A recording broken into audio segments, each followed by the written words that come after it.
Welcome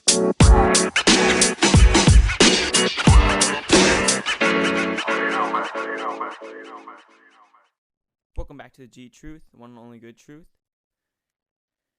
The NBA Finals ended a week ago on Thursday with the Raptors winning in 6, going against my prediction of the Warriors winning in 5. Now, I still believe that the Warriors would have won the championship if Klay had not gotten injured, and we all saw that in Game 6. He tore his ACL. He's going to be out for a year, roughly.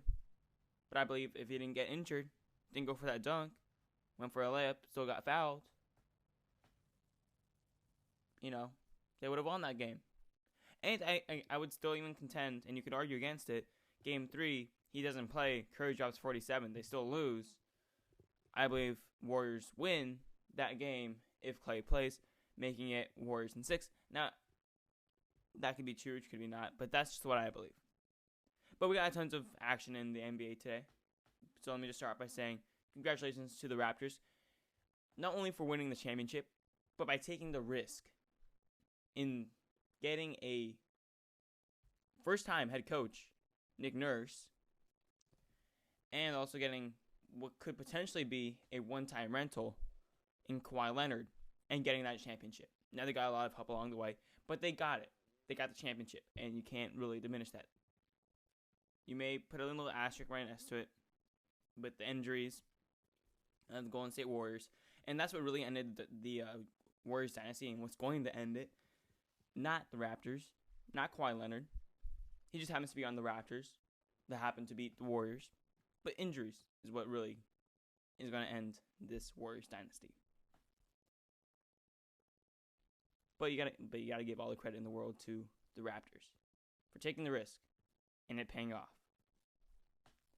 But with that being said, the NBA is now wide open. We have the NBA draft tonight. We have already several trades going down in the NBA. Free agency is coming up. The NBA is wide open for the taking. Warriors are out. And it's anyone's game now. So let me start off by saying, let's talk about that Anthony Davis trade. So Anthony Davis recently got traded to the Los Angeles Lakers. So it was just a one-player deal. Anthony Davis went over to the Lakers, and the Pelicans got 3 players. Josh Hart, Lonzo Ball, Brandon Ingram. They got 3 or 4 first-round picks. They got this year's number 4 pick from the Lakers. They got a top 8 protected 2021 first-round pick, but they can deter that to a 2022 first-round pick. And then and they have the right to swap first-round picks in 2023. And in 2024, they also get the Lakers pick, which they can also deter the year later to 2025. It's really complicated. Might as well look it up online. What I said probably didn't get the point across right there. It's pretty weird, pretty complicated. All you need to know is they got a lot. Now, did the Lakers give up it too much? In my opinion, no. In my opinion, the Pelicans really should have gone for one Kyle Kuzma. But in the end, we like looking for the winner of each trade deal. In the Cavs and Celtics Kyrie Irving deal, we looked for the winners, and at the time it looked like Kyrie Irving going to the Celtics was the clear winner. The Celtics were the clear winner in that. But now that Kyrie Irving is pretty much walking away from the Celtics, it doesn't really look like anyone won that deal. It looked like a pretty bad deal on both sides. Looked great for the Celtics in the short run. But in the long run, both teams didn't really fare that great. I mean, the Cavs got Colin Sexton, so it worked out for them in that way, but are they going to make the playoffs anytime soon? No. But with this trade, these teams are both clearly winners. And in my opinion, it's all about sense of direction, where these teams plan to go. Now, for the Lakers, they get Anthony Davis to pair up with LeBron James, and as well with Kyle Kuzma. Now, I don't know if they're gonna plan to trade Kyle Kuzma or something like that to open up more cap space, but I say they should keep him because right now you have Anthony Davis and LeBron James. Both of them will give you 25 points a game. So that's 50 points total. You got to get to 100. That's just the modern NBA now. Where are you going to get that if you don't have Kyle Kuzma? That's why you need Kyle Kuzma. He's going to give you 18, 20 points around that range. He's going to be that third wheel to that Anthony Davis, LeBron James tandem. Now, I do have some question marks around the Anthony Davis and LeBron James fit, but we just have to see to find out. I'm not sure if it will be like a Kobe and Shaq fit where, you have LeBron James scoring a lot of points and, Anthony Davis being like that Shaq-like figure dominating the paint, and they both take turns like that. Or if Anthony Davis becomes more like a Chris Bosh or Kevin Love and third wheel player, even though he really is the second best player on that team, but acts almost like a third wheel. I doubt that will happen. I think it's going to lean over to more the lesser version of Kobe and Shaq, but only time will tell. Now for the Pelicans, they get a really nice young core to pair along what's probably going to be Zion Williamson that they will get in today's NBA draft with the number 1 pick. Now, I believe that they should have pushed for Kyle Kuzma, and they could have said, hey, we got Lonzo Ball. He's injury prone. I mean, and he's got that messed up shot. I mean, we'll take that, but you gotta give us Kuzma. They could also say, hey, Brandon Ingram, blood clot issues. You can take that, but you gotta give us Kyle Kuzma. And I think that Kyle Kuzma overall is a lot better.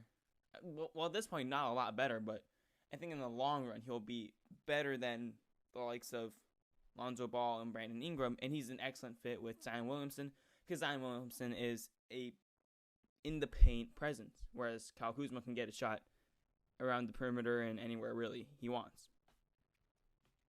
But they both have established a sense of direction. Both teams have established a sense of direction.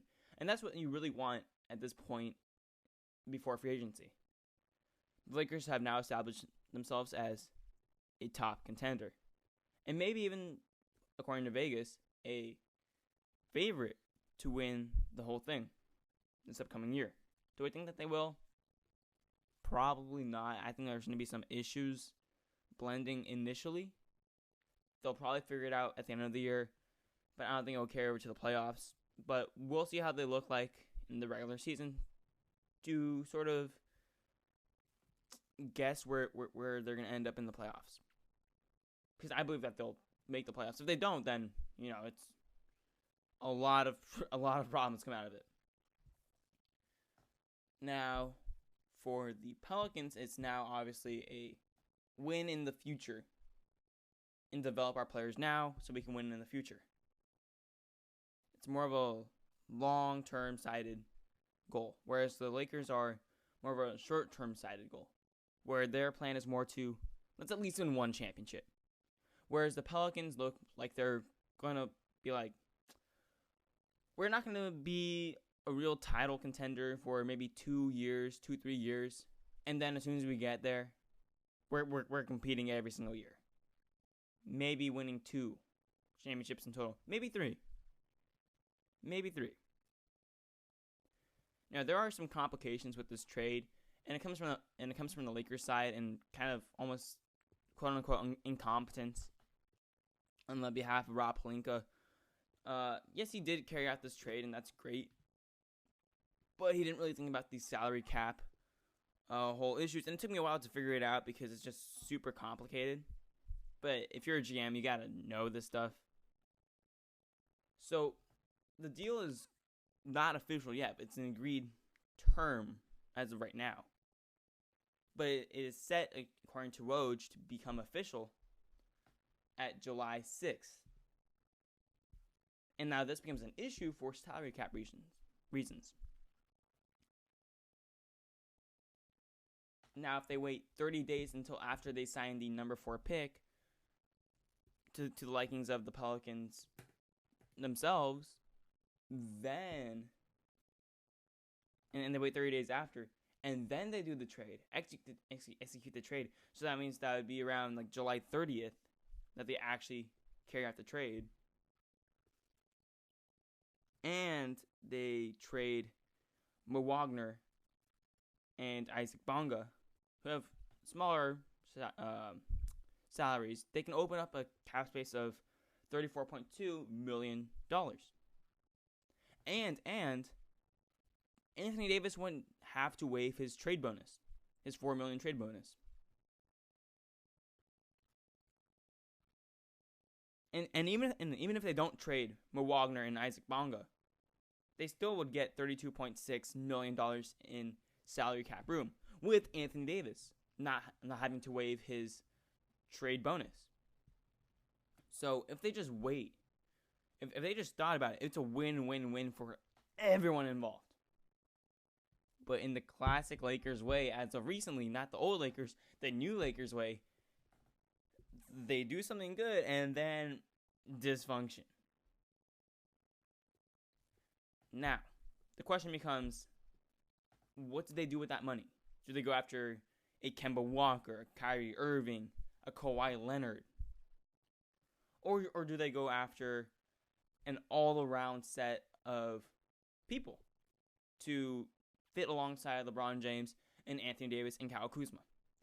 I would argue the latter. And the reason why is because you look at teams now like the Toronto Raptors.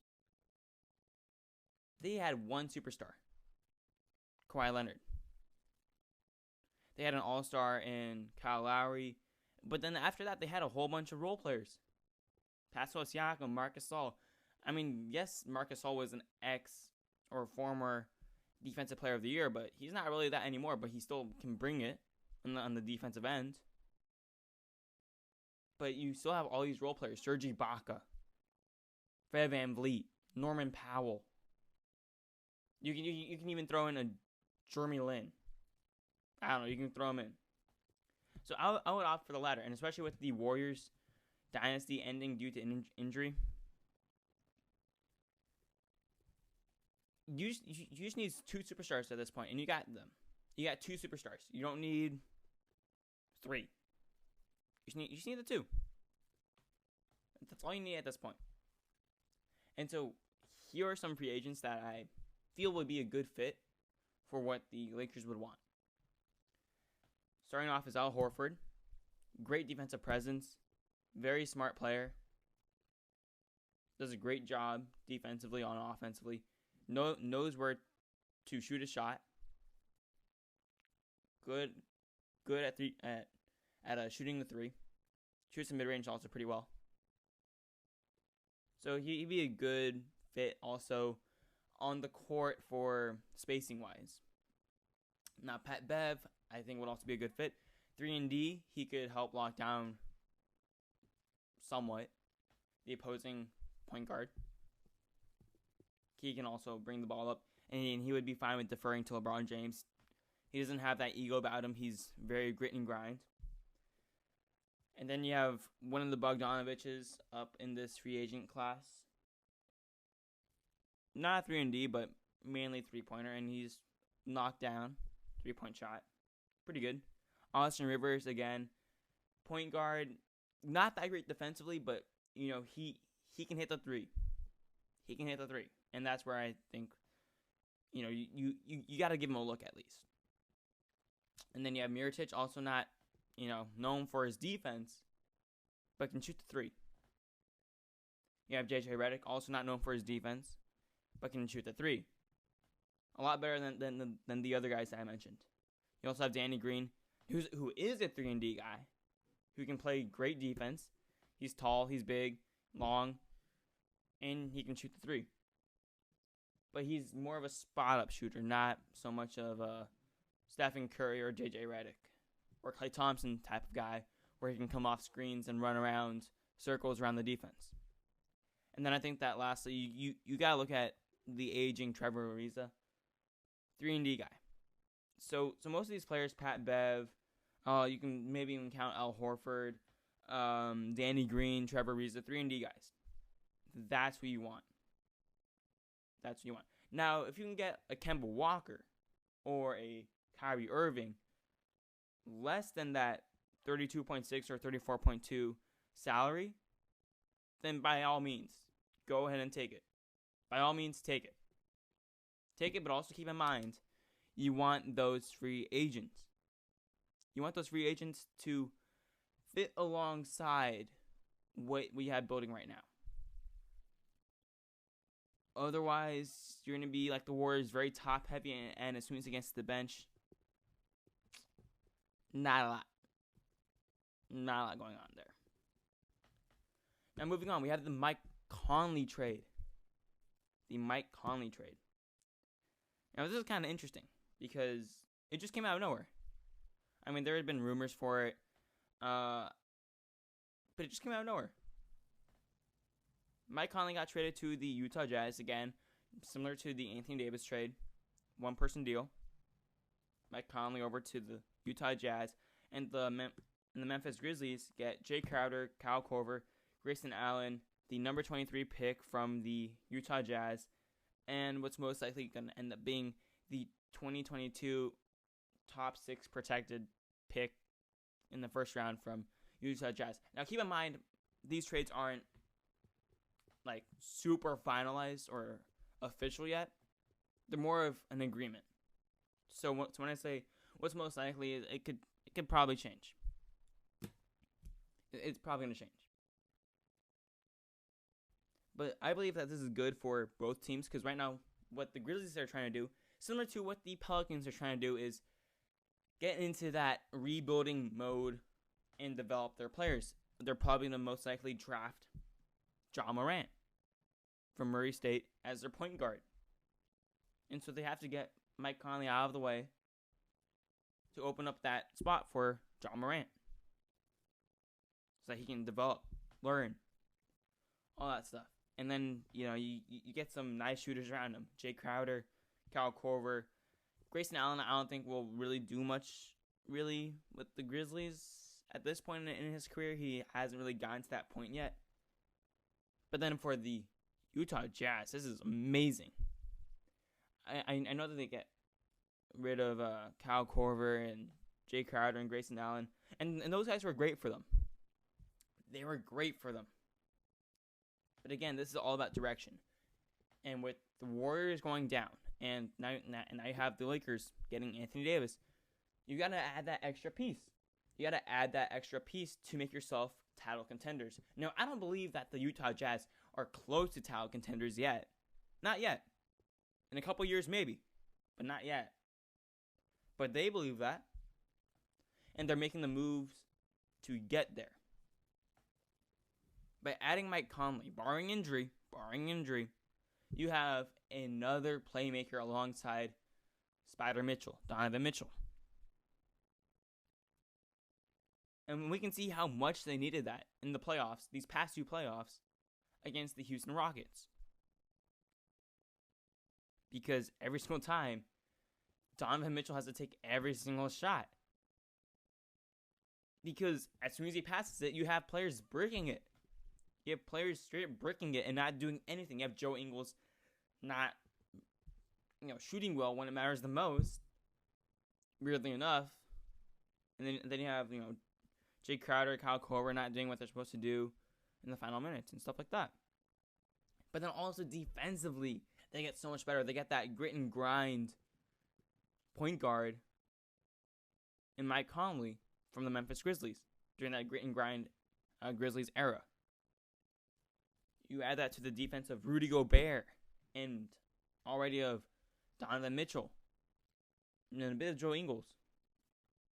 Because Joe Ingles, even though you might not like it and you might not like him, he is a defensive player, not in the sense of, stealing and all that stuff, but in getting in your head mentally, psychologically, making you frustrated. So adding that defensively, it's going to be nasty. So watch them come playoff time. They're going to be really, really nice. All right, now, it's not a trade. that I'm going to talk about next. It's not a trade, but more of a situation. Houston, we have a problem. As much as you might have cringed at that saying, we do have a problem in Houston.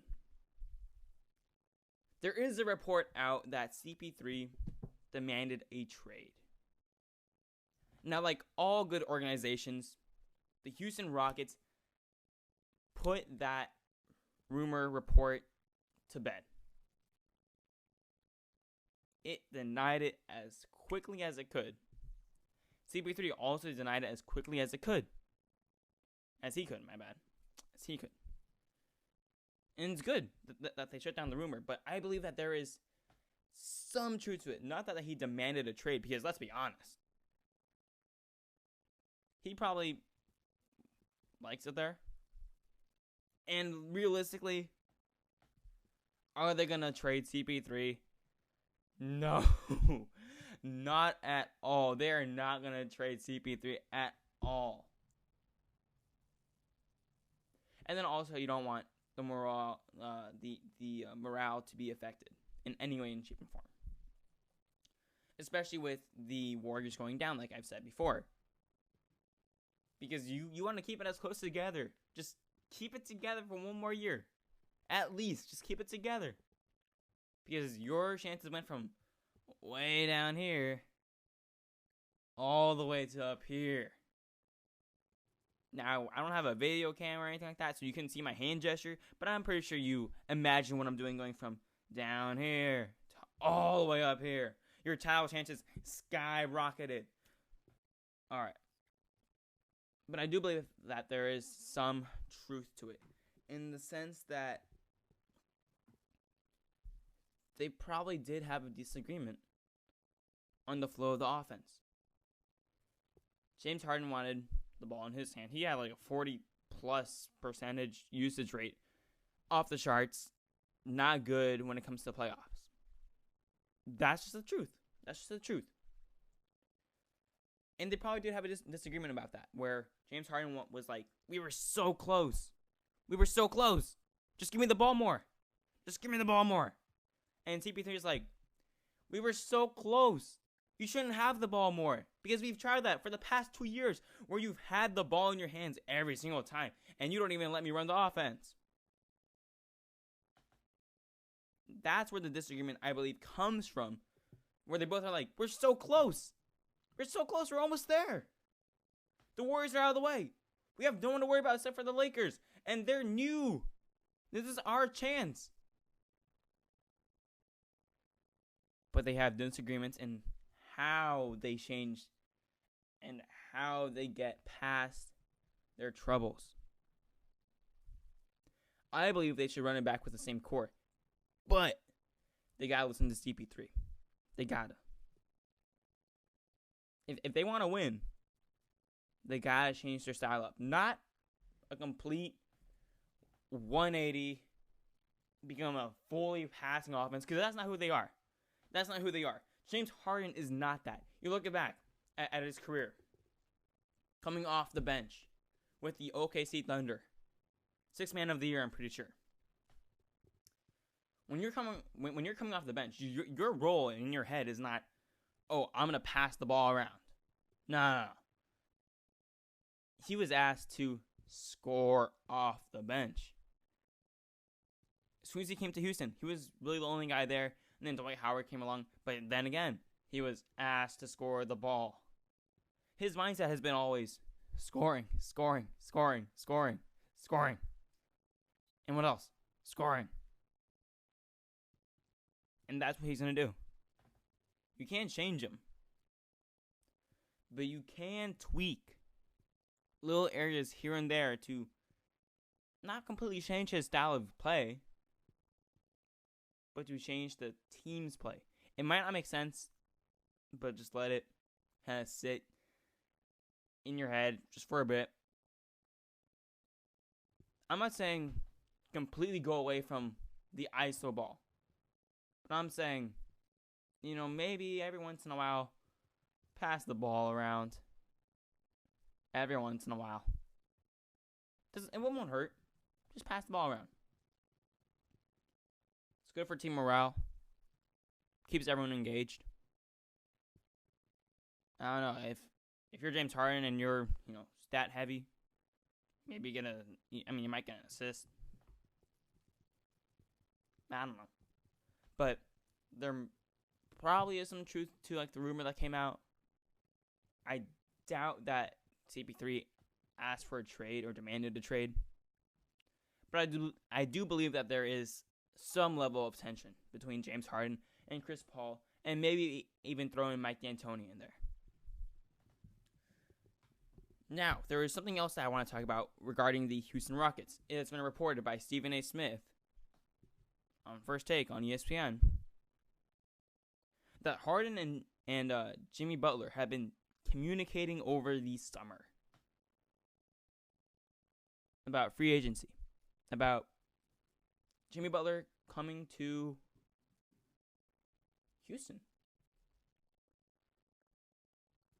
Remember back to this past season, the middle of the season around the trade deadline, when the Rockets offered up not one, not two, not three, but four first-round picks to the Minnesota Timberwolves. Yes, he was part of the Minnesota Timberwolves last season. I forgot too. I had to look that up. I forgot. 4 first-round picks for Jimmy Butler, and they're expected to do the exact same thing. Of course, they're not going to be trading. They're going to be signing him or try to sign him. Aggressive pursuit. But I don't think it's wise. It's not a wise move. On paper, it looks great. Offensively, he's a playmaker. He can dish the ball. He can score. He can do anything on the offensive side that you ask him to do.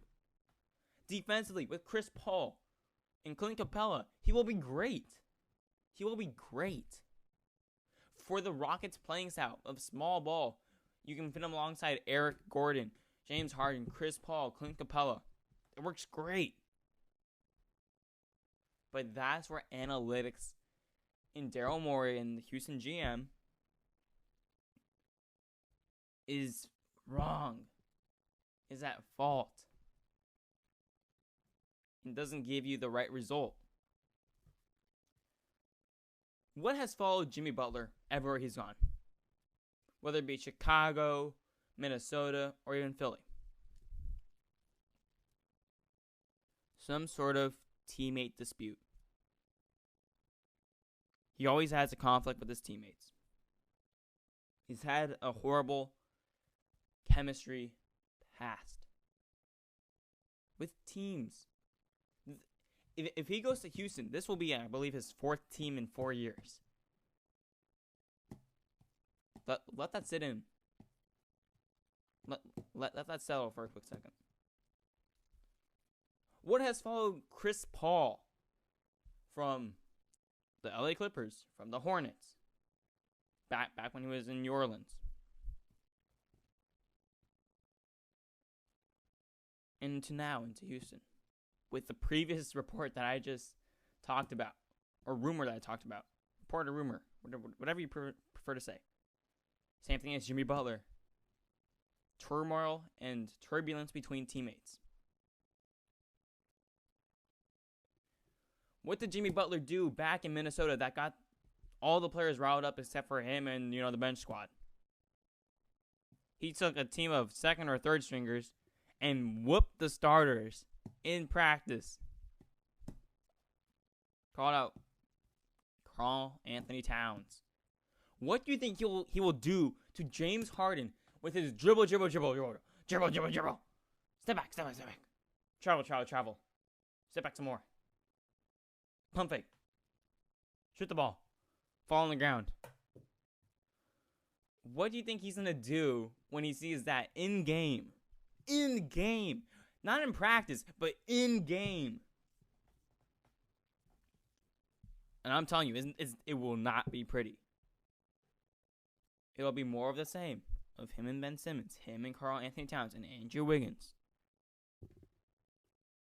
More of him the same throughout Chicago, Minnesota, and now Philly. he will cause dysfunction in an organization that right now, like I just stated previously, is currently dealing with its own issues. Whether it be Mike D'Antoni and just trying to get over the hump of the playoffs and get to the finals.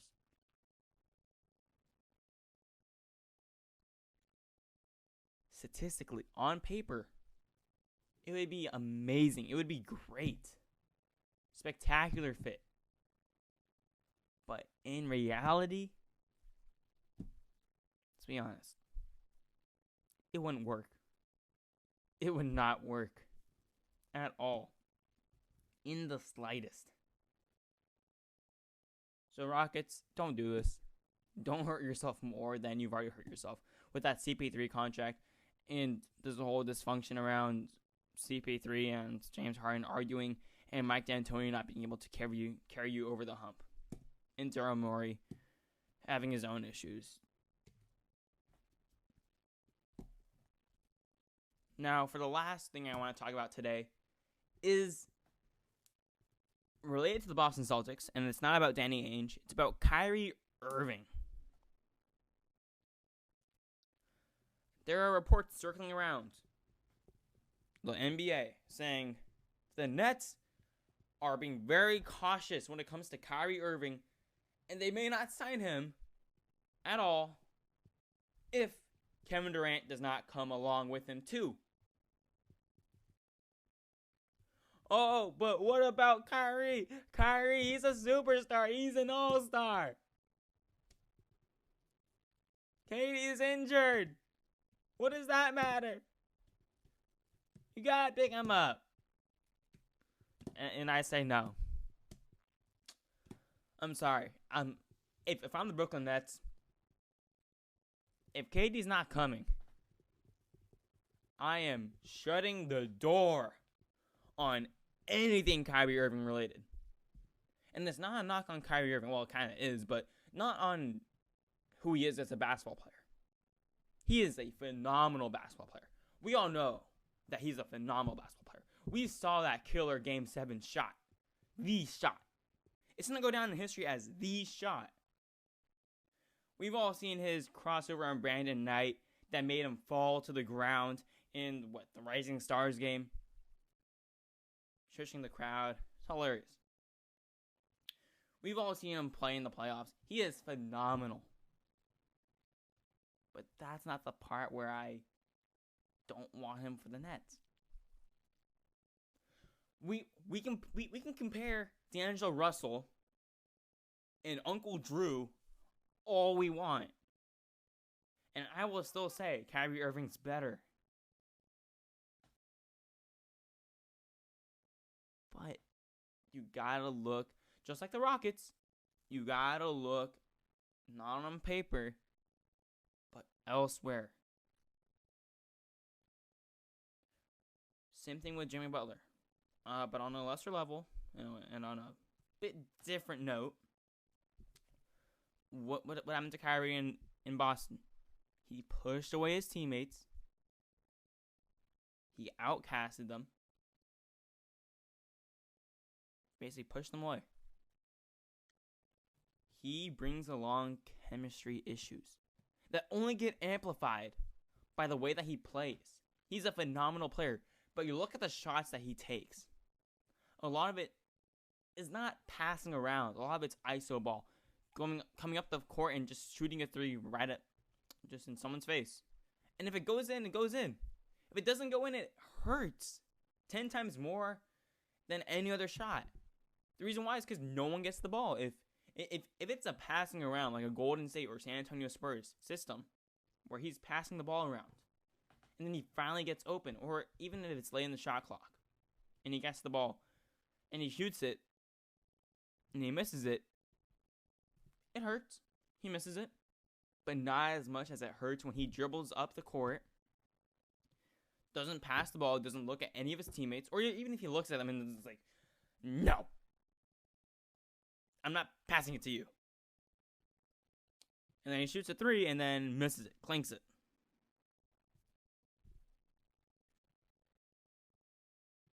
He takes bad shots. He's an ISO guy. He doesn't really pass the ball a whole lot. a point guard. He doesn't rack up all these assists. It's weird. That only adds to the chemistry issues that has followed him from Boston. And you look at that, Brooklyn Nets bench. Every single time someone makes a shot, they're all dancing around. They're celebrating every single time someone does a crossover or dunk.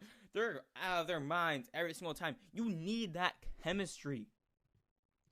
You need that chemistry if you're a basketball team. Especially if you're a young team. You need that camaraderie. You need to be together. He's had these problems. On-court problems with taking bad shots, leadership problems in Boston that have all added to chemistry issues of himself as a leader. And if he's coming to Boston by himself without Kevin Durant, he will be asked to become the leader. And also in a previous report, it's been stated that if the Brooklyn Nets do get Kyrie Irving, they're probably not going to keep D'Angelo Russell. You're ruining that chemistry if you take Kyrie Irving without Kevin Durant. You're ruining that chemistry. You have Kevin Durant there. He can be the leader. He can be the leader. Kyrie Irving is not that leader. He's not that guy. Not yet, at least. So I'm praying to you, Brooklyn Nets. Don't mess this up. Keep D'Angelo Russell, who's only 23 years old.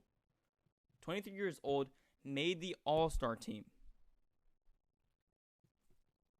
Don't get Kyrie Irving if he doesn't come along with KD. Don't. He's a phenomenal player. But he will devastate your franchise. Much like he's done with the Boston Celtics. Anyways, that has been the TheGTruth. Thank you for listening. Thank you for tuning in. This is your host, Giovanni Canales, and I am signing out. Peace.